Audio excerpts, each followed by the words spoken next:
भारतीय जनता मजदूर सेल यानी बीजेएमसी ने हरियाणा में अपने संगठन का विस्तार करते हुए महिला सेल की कमान गुरुग्राम की वरिष्ठ एडवोकेट निर्मला शर्मा को सौंपी है। आयोजित एक विशेष कार्यक्रम में उनके नाम की आधिकारिक घोषणा की गई। बीजेएमसी की राष्ट्रीय अध्यक्ष अर्नब चटर्जी और राष्ट्रीय युवा अध्यक्ष दीपक शर्मा ने इस नियुक्ति का ऐलान करते हुए कहा कि निर्मला शर्मा के नेतृत्व से प्रदेश में महिला श्रमिकों के अधिकारों की लड़ाई को नई मजबूती मिलेगी। संगठन अब पूरे हरियाणा में महिला श्रमिकों के सशक्तिकरण और उनकी सुरक्षा की दिशा में सक्रिय रूप से काम करेगा। कार्यक्रम के दौरान राष्ट्रीय अध्यक्ष अर्नब चटर्जी ने कड़े शब्दों में उन उद्योगपतियों को चेतावनी दी जो बेसिक वेज के नाम पर मजदूरों का शोषण करते हैं। उन्होंने कहा कि बीजेएमसी सरकार और श्रमिकों के बीच एक मजबूत सेतु का काम कर रही है। श्रमिकों को उनके कानूनी अधिकारों से वंचित नहीं रहने दिया जाएगा। प्रदेश भर में श्रमिकों की समस्याओं को चिन्हित कर उनका त्वरित निदान किया जाएगा।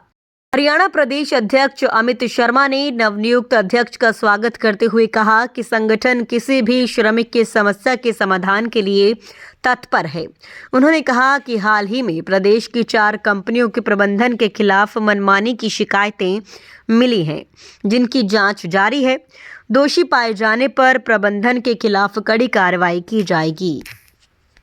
सेल ने अपने प्रदेश महिला अध्यक्ष की घोषणा करी है, किस आधार पर ये की जा रही है और क्या क्या इसको लेकर पहले से आपने बैठकें की थी? नमस्कार, आपका चैनल के माध्यम से पूरा हरियाणा स्टेट का जितना भी देशवासी है सबका मेरा नमस्कार। भारतीय जनता पार्टी का श्रमिक संगठन भारतीय जनता मजदूर सेल श्यामा प्रसाद मुखर्जी दीनदयाल उपाध्याय जी का नीति आदर्श मान के जो चलने वाला संगठन भारतीय जनता मजदूर सेल, ये श्रमिक संगठन में हमारा बीजेएमसी भारतीय जनता मजदूर सेल का मदर बॉडी है, यूथ बॉडी है और महिला बॉडी है। ऑल इंडिया का जो हमारा महिला अध्यक्ष है मनोहरा बेगम, गवर्नमेंट ऑफ इंडिया का हज कमेटी का चेयरमैन है। ऑल इंडिया यूथ प्रेसिडेंट जो पूरा दुनिया भर मेरा साथ एक साथ पूरा इंडिया में हर स्टेट में कार्यकर्ता के साथ काम करते हैं। आपका स्टेट का बेटा गुड़गांव का ज़मीन से जुड़ा हुआ दीपक शर्मा जी और हमारा हरियाणा का नया जो महिला अध्यक्ष बनने जा रहे हैं निर्मला जी, एडवोकेट निर्मला जी हमारा सिस्टर। पार्टी ने तय किया, Deepak Sharma ji youth president party office में बोले थे कि हमारा महिला अध्यक्ष चाहिए, हरियाणा स्टेट में महिला अध्यक्ष नहीं है, तो ट्रेड यूनियन महिला अध्यक्ष रहना जरूरी है। क्योंकि आप लोग जानते हैं कि भारतवर्ष में 12 ट्रेड यूनियन है, हर एक ट्रेड यूनियन का एक एक महिला संगठन है, लेकिन हमारा बीजेएमसी में भारतीय जनता मजदूर सेल में भी महिला अध्यक्ष नहीं था हरियाणा स्टेट में। इसलिए हम लोग एडवोकेट निर्मला जी को हम लोग अध्यक्ष घोषणा कर रहे हैं आज। अगले दिन अच्छा काम करेगा। और ट्रेड यूनियन एक लॉ का सब्जेक्ट है, इंडस्ट्री लॉ, सर्विस लॉ। तो इंडस्ट्री लॉ, सर्विस लॉ ये तो संपूर्ण आइन का विषय है और निर्मला जी एडवोकेट है, अच्छा काम करेगा, ये हम लोग उम्मीद रखते हैं उनके ऊपर। यही विश्वास रख के दीपक जी ने तय किया कि दीदी को हम लोग आगे बढ़ाने के लिए महिला अध्यक्ष बनाए, आज बना दिया और वही घोषणा हम लोग कर रहे हैं। निर्मला जी हमारा हरियाणा स्टेट का महिला अध्यक्ष है। दीपक जी, लगातार जिस तरह से संगठन और मजबूत होता जा रहा है, किस तरह से देखते हैं अब आधी आबादी को लेकर महिला संगठन भी मजबूत होगा, अब आज जिस तरह से नियुक्ति हुई है? नमस्कार सभी मीडिया कर्मियों को और हरियाणा प्रदेश की जनता को नव वर्ष की हार्दिक शुभकामनाएं।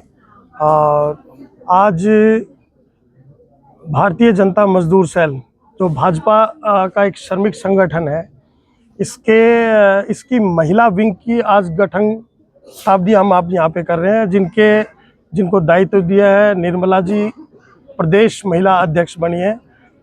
पूरे हरियाणा प्रदेश के अंदर भारतीय जनता मजदूर सेल की मेन बॉडी की टीम भी गठित है, जिसके प्रदेश अध्यक्ष हैं श्री अमित शर्मा जी।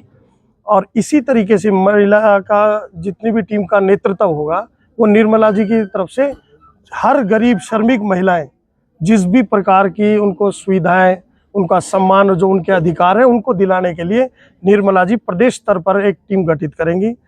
जिला स्तर तक होके जिला स्तर से मंडल तक पूरी टीम को गठित करके हरियाणा प्रदेश की जितनी भी श्रमिक संगठित और असंगठित जिस भी क्षेत्र का कोई भी कार्य रहेगा उनको कराने के लिए निर्मला जी तत्पर है। बहुत बहुत हमारा स्टेट अध्यक्ष को एक नई जिम्मेवारी मिली है, किस तरह से इस जिम्मेवारी को देख रहे हैं और किस तरह से अब और जो महिलाएं हैं, मजदूर महिलाएं हैं, उनको किस तरह से आप जागरूक कर पाएंगे और विकास कर पाएंगे? जी, पहले आप सभी को मेरी तरफ से नमस्कार है। और मैं अपने सभी आदरणीय जितने भी मेरे राष्ट्रीय अध्यक्ष और स्टेट अध्यक्ष और हाँ ये राष्ट्रीय युवा अध्यक्ष श्री दीपक शर्मा जी हैं और हमारे गुरुजी हैं, तो इनके सौभाग्य से मुझे ये पद की प्राप्ति हुई है, क्योंकि इन लोगों ने मुझे मार्गदर्शन किया है। सबसे ज़्यादा तो दीपक शर्मा जी का बहुत ज़्यादा कंट्रीब्यूशन रहा है इसमें, क्योंकि समय समय पे हमारी मीटिंगें भी हुई हैं और मेरी एजुकेशन भी है, मैंने लॉ भी किया है, एडवोकेट हूँ। तो इसके चलते हुए मैं अपने जितने भी मेरे कर्तव्य हैं, जो मेरे दायित्व दिए गए हैं, मैं उनको पूर्ण रूप से निभाऊंगी। और जो श्रमिक महिलाएं हैं, सबसे मेन वर्क तो उनके लिए मेरा होगा, क्योंकि उनको जो भी सरकारी लाभ हैं, जो उनके कार्यशैली है, जो उनके कार्य करने के समय जो तय किया गया है उसके अनुसार, या उनको कोई प्रताड़ित ना कर सके, चाहे वो किसी भी सेक्टर में महिलाएं काम कर रही हैं, चाहे वो किसी कंपनी में है, चाहे वो किसी सरकारी उसमें हैं, तो हम उन सब के लिए ही कार्य करेंगे, उनको सारी सुविधाएं दिलवाएंगे जो भी एक श्रम विभाग में उनको दी जाती हैं, जो भी योजनाएं आती हैं सरकार की, तो उनसे भी उनको प्रेरित करेंगे, अवेयर करेंगे, उनके बच्चों की एजुकेशन के लिए, उनके स्वास्थ्य के लिए, उनके कार्य के लिए, उनको मतलब चाहे सैलरी का कोई इशू होगा तो हम अपनी तरीके पूर्ण रूप से हम ये उनका सहयोग करेंगे और सारी चीज़ों के लिए उनके साथ खड़े हैं। जी, हाँ जी, वो टीम गठित करके। ठीक है। अब महिला प्रदेश अध्यक्ष की भी नियुक्ति होती है, किस तरह से देख रहे हैं, संगठन कितना मजबूत होगा इससे? देखिए, हरियाणा में हम पहले अपनी स्टेट की बॉडी तो जनरल बॉडी तो पहले ही डिक्लेयर कर चुके हैं। इसके अलावा हमने तीन जिलों के अध्यक्ष भी तैयार करके रखे हैं और उनकी पूरी कमेटी भी तैयार है। अब हमारे साथ में बहन निर्मला जी को मैं सबसे पहले मुबारकबाद देना चाहूँगा कि बहन जी आप हरियाणा में महिला विंग की अध्यक्ष बनी, आपको बहुत बहुत मुबारकबाद। और अब हमारे साथ ना महिला मोर्चा भी साथ मिलकर काम करेगा तो हमारा संगठन बड़ी जल्दी और आगे बढ़ पाएगा।